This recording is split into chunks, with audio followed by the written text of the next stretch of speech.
Hi there. So today we're going to hike to Mystic Falls.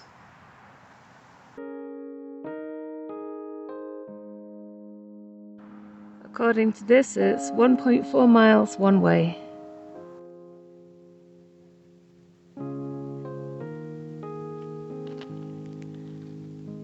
This is where we are, the area.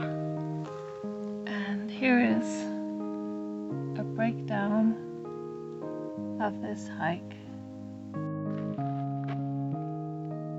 It starts out in this beautiful little meadow.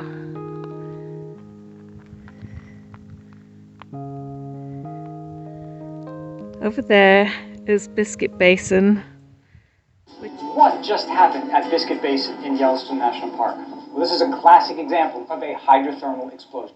Not a volcanic eruption. This was not triggered by volcanic activity. If it were, we would have seen many different changes. Lots of seismicity, ground deformation, gas and thermal emissions.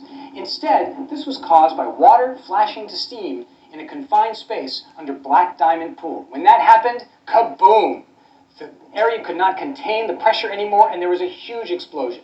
This sent steam and fragments of rock and mud several hundred feet into the air. That dark color of that explosion is from all of that debris that's mixed in with the hot water and steam. Some of the rocks that fell out were 3 feet across, weighed hundreds of pounds, and grapefruit-sized pieces of rock landed 100 feet away. At the time, there were no injuries reported from this event. Despite how spectacular, dramatic, and hazardous these events were, it was a relatively small event in Yellowstone.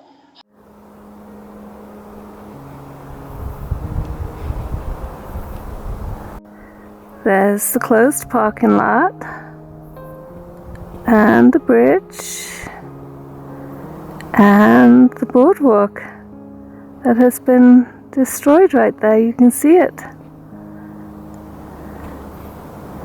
Look at the big mess. It's just a big muddy hole. It's just the beautiful Firehole River.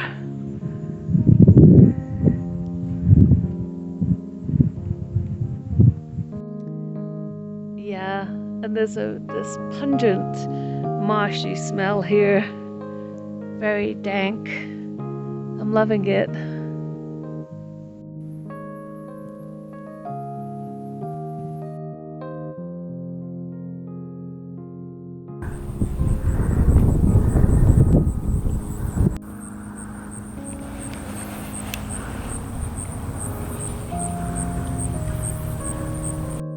This has to be the tiniest snake I've ever seen.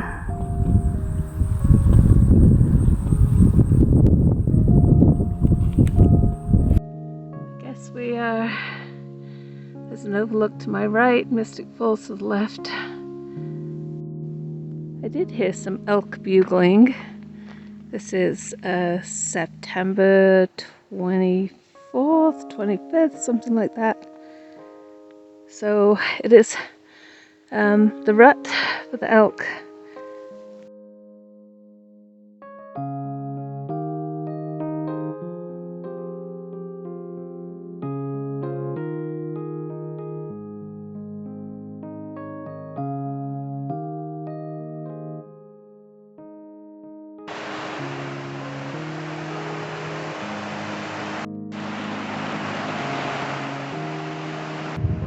Beautiful.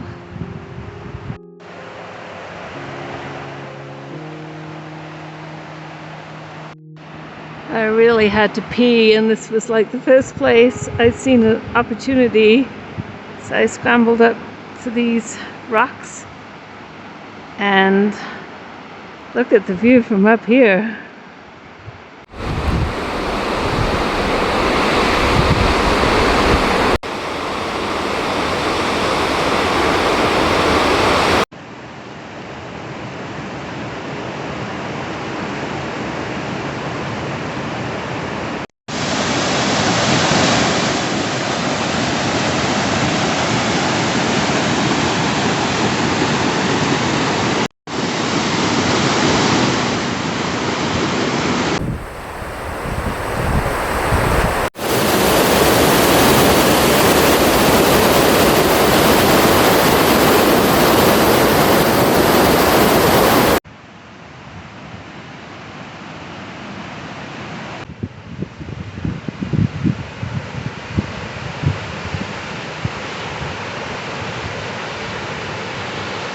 So far, every person I've seen about 7 people, have turned back and not bothered to come up to this little viewpoint. Look at that. What are they missing? Alright, I had intended to go back the way I came, just because it's so pretty. But now I'm really curious about if the trail goes along the bottom of these cliffs, because they look interesting. So I've decided to do the loop.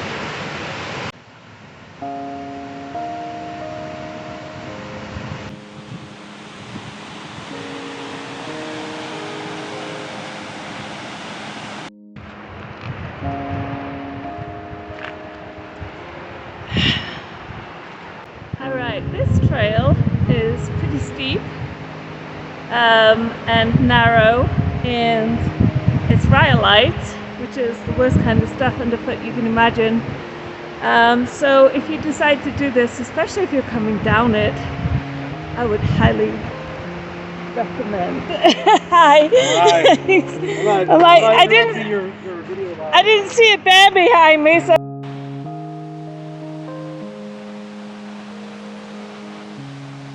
That was half a mile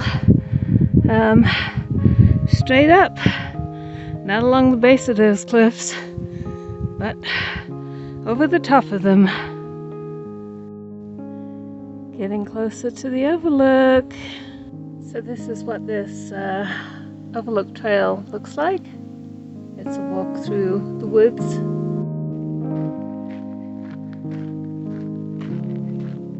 Ooh, must be getting there.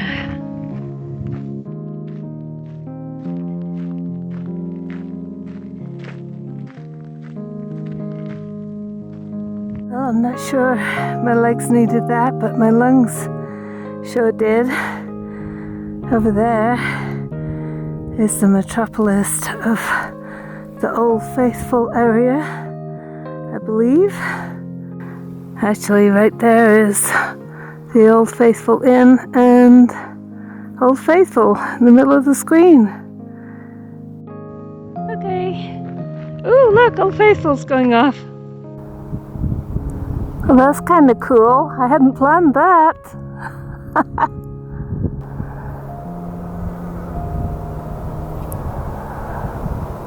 I think I get to watch Old Faithful going off all on my lonesome. Okay, onward. You know those cliffs I mentioned earlier?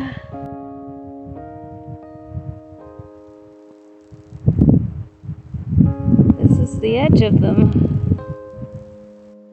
Looking down on the pine trees. So I just looked at my GPS and we have some steep downhill to go because we have to come straight off these cliffs.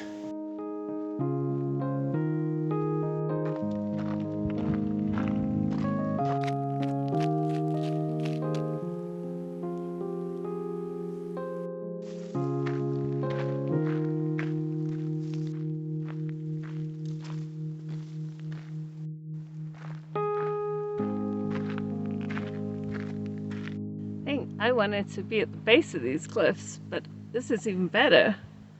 I'm actually going along the face of them.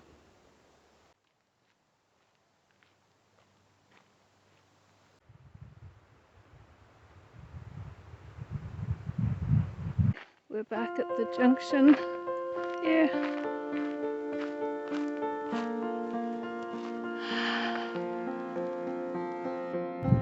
Alright, now we've been up there. And that's where we were, on the top of that.